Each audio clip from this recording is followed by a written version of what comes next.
It smells like what? Challah. I mean challah. Yeah.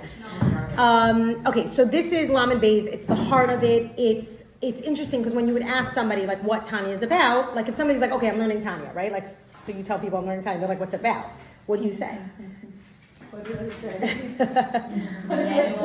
Oh, you said no, it's me. A manual for life. Manual for life, what?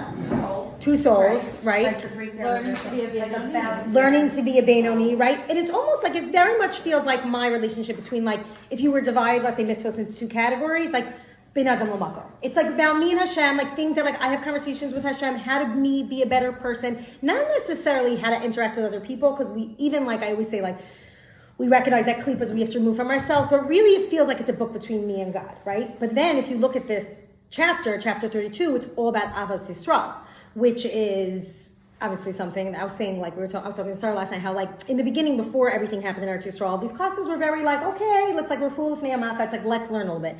And now that like the war started and like we're on such like, we're on the edge to like do something, whatever, all of a sudden these chapters are becoming so alive to me. I feel it. I don't know if you guys are feeling it, but like all of a sudden I'm like, chapter 32 is about Avos Yisrael. I'm like, yes, that's what we need. Like, that's what we're having. Like, I'm telling you, my girls that I've been teaching in the JC in the city for 12 years and like literally more, like 15 years, because it was real, 14 years.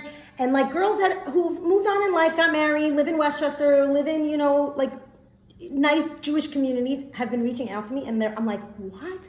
Like, this is crazy. And like one of my girls, like Jen, she was like, Faigy, I'm watching Tanya. I'm like, what? Like, I'm so confused. And then I realized that something's happening, that there's this Avos Yisrael. We're feeling connected to so many Yidden, like no matter where, if they were at the Nova Festival, if they were in Bnei Brak, or if they were in Yerushalayim, like there was pictures and everything dancing. So if this is the parsha of Avos Yisrael, and it's smack in the middle of a guide between like me and Hashem, and how to be a perfect person, but not perfect, but like not a Rasha, but a Benoni, then why is this the heart of Tanya? Like, how is that the same thing? I always try to think of like Ben Adam L'Chaver, Ben Adam L'Makom. Like, we'll get into this a little bit, but it's just something that you should have as going into this, as like an intro, is that like when somebody went over to Hillel and asked him what the whole Torah was, could you give me the whole Torah on one foot?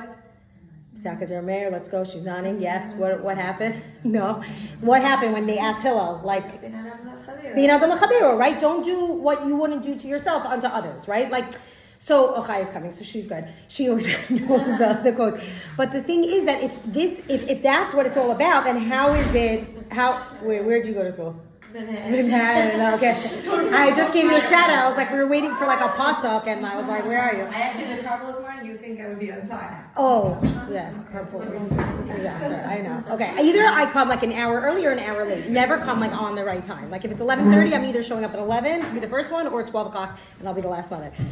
Okay, so this chapter 32 is really, it's about Avos Yisrael, and we're transitioning from 31 and 32, where 31 and 32 was like, oh, don't worry about it. It was like a little bit of harshness. Like, right? What was 31 and 32 about? Like being sad, apathy, bitterness, right? And we ended off by saying, this is just like a little chazar, ending off by saying that if you don't snap out of your identity that you're just an ego, you're going to have to break yourself, which we don't like to do. But if you break yourself a little bit, then you'll realize that it's not just about you, that you are a soul.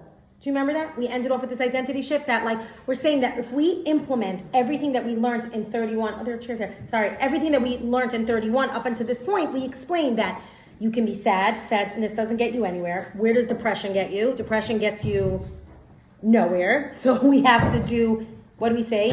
Bitterness, right? We have to have mariris. We have to like push ourselves forward over there. But it was about having a frustration, but a healthy frustration.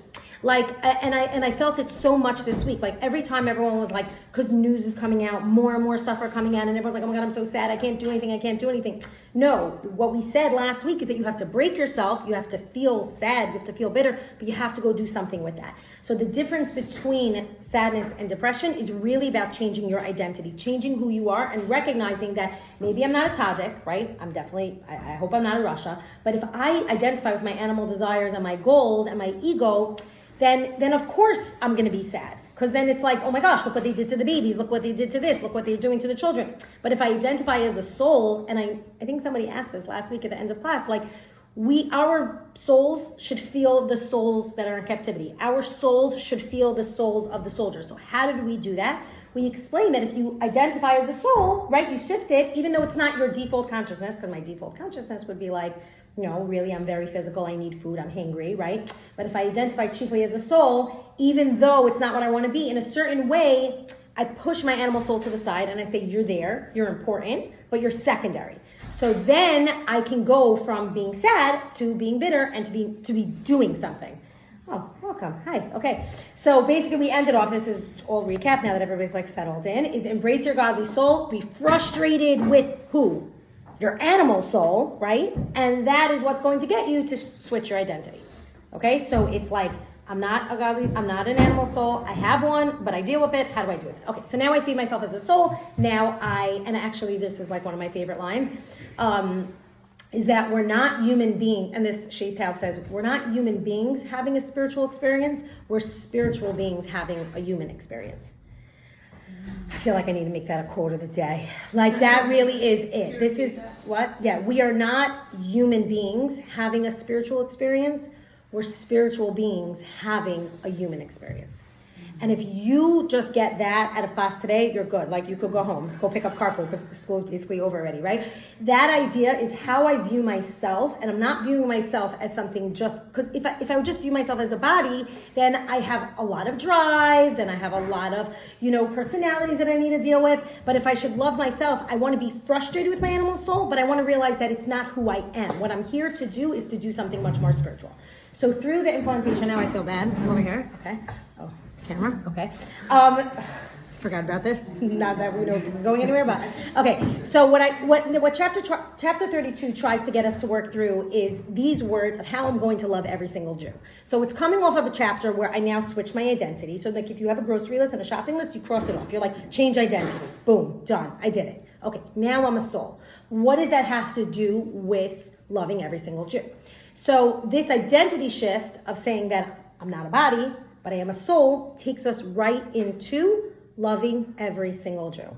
I think that we're a little bit more open to loving Jews these days. So I feel like this is definitely kickstarting us, and like getting that this chapter is going to be easy because there's not really so much obstacles anymore. Like used to be that there was a lot of barriers, like, oh, you go to this shul, you go to that shul. I was thinking like, I know I'm not in this yet, but like if I would have to do a resume for my daughter for shidduchim now, like would anything really matter?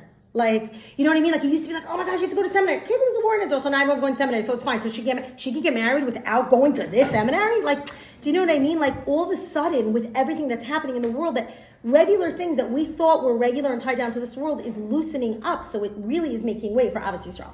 So the example that he gives is that when you identify as a body-centered person, so like now there's a lot of identity things, right? So if you identify, I'm a body-centered person. Body-centered people take up space.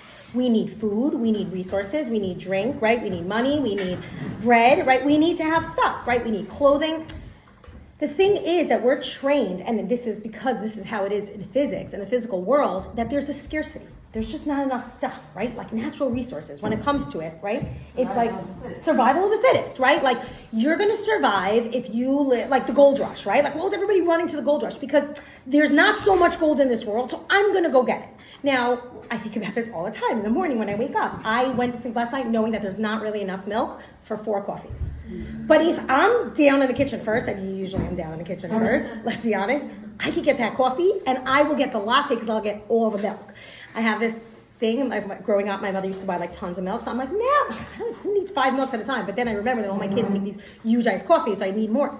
But like literally body-centered people would say, if I get that coffee in my body, that means my husband's not getting his coffee, right? Because I took more of the milk. But that's just because we're body-centered people, right? Think about it. Next person is going to get the last chair in the room, right? If more people come in, that's it. Physically, there is no more chairs. I mean, there's in the kitchen and there's downstairs, but that's it. You're here, you got it, you're good. But that's how a physically bound person exists. They see things as, you ate the last cookie from the cookie jar, now I don't get a cookie from the cookie jar. But it's not only, by the way, in physical things, it's also in intangible things. It's like somebody's getting all the attention. That means that there's less attention for me. Like I have this now on my son's bar mitzvah. Like my daughter thought it was her bas mitzvah. Bina, clearly. Like, she had more friends than like anybody, right? Well, they're like, is this, and also they were like in the front or like whatever. She was like, how could you suck all the attention just because it's your bar mitzvah? Like, I also want some of it. I think of that as the mother of the bar mitzvah. I'm like, this is such a weird thing. Like, it's not the kala. Like, what do we do, right? So I'm like, put all the attention over there, right? But it works like that physically with physical things, also with intangible things. But body-centered people, you would think they almost don't want to have relationships because it's just about me, me, me. So you know extremely selfish people who live totally in body-centered world, right? Teenagers, it's about them, right? Then you get a little bit more mature and you start to make room for relationships. But what do those relationships for body-centered people look like? Taking, right? Like, give me an example. Like, I'm gonna, like, as a little kid, right? Let's say little kids, right? How do little kids form relationships, right? Like, how do they become friends? You give me stickers. If you give me stickers. I was a kid. I wanted to be friends with this kid. I brought snacks, like, and then I would pay up, and then she would play with me by recess, like, you know. And then I'm like, Faigy, why don't you sell the snacks, and then you can make money, right? My brothers always do that. I don't know, boys like sell snacks. He didn't sell snacks. That was the whole thing. They hoarded They thought they were selling. They just... I feel like you could be running a business in dark hair, like totally. But when we're younger, it's like, what is that in Pirkei Avos? What is that line of an Ava? Tluya Badavar. There we go. An Ava Tluya Badavar. Most relationships, especially with physically bound people, are about what can I get from this. I think about this all the time. My father's a doctor, and drug reps would come, right? And they would be like, oh my gosh, they would like sponsor lunches. It was like the funnest. And then my mother was like, you don't have to come for lunch. Just give me like a gift certificate. We'll go out to eat with our own family. Like, we don't even need, we'll sign the papers. But like, they were giving almanas, the Kabbalah Pras. They were giving so that they can get from it, right? Political marriages, right? If I marry you, this will look good for me. And then, right, like we laugh at it, but like it still happens today, right? Like politicians need to have like a certain look in order for people to vote for them. So that's why I'll marry this person, even though they're in a loveless relationship, right? Or little kids, I'll be friends with you because you have good snacks. Or, I don't know, there's like this culture, like, okay, obviously not in our world, but like where people like before the holidays, like I need to have a boyfriend before the holidays. Like, why? Because I just do. Like, first of all, presents, right? Okay. And then like also like New Year's, like I can't be alone. So it's like people who are physically bound are usually don't want to share, but will open up a little bit when it feels right and when it feels good. What am I getting from this relationship? But that is a relationship that is not going to last forever, right? Because you marry somebody for their hair and then they're bald, right? I joke that I married my husband before he even had hair, right? So like, it didn't even matter. But a love that's dependent on a factor is not going to last forever. Okay, that's because you see things physically. You have the cookie, I don't have the cookie. You have the coffee, I don't get the coffee. So it becomes like a very like tit for tat, but it also, it can be seen as normal. Like people, physically bound people can loosen up a little bit. Because if you have something that's good and it works for me and you have what to offer, it looks very good for me, I'm going to take it. Manis Friedman gives this like incredible share all about living versus existing. And he says that when it comes to existence, there's only a certain amount of space, right? Let's say like I'm designing this room, right? There's an amount of space for, let's say, like Shabbos candles and like stuff, but like really the table's going to have to only be 12 feet. Why could the table only be 12 feet?